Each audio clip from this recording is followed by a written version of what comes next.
sẽ bóng lên áo bên nhà ghé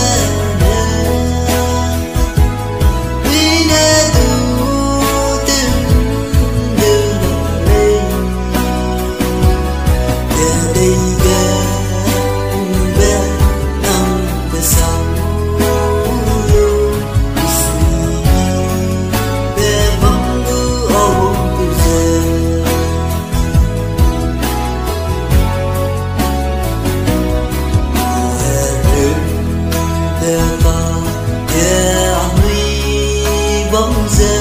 Krista hằng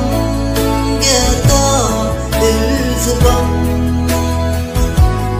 her bé quỳ bé đầu lên sẽ awang pe bum ze đi để sâu mà ze để ao bên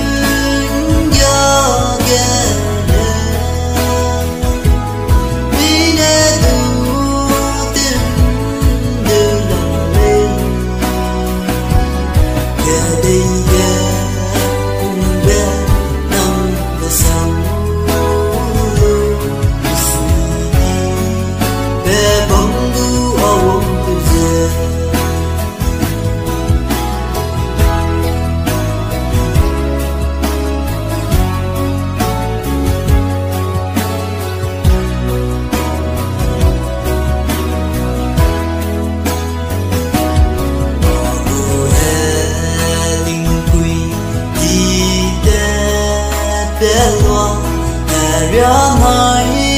hè tu dễ đi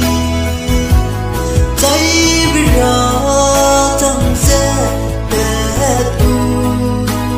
lên awang pe ya dễ ahanga Krista lên awang pe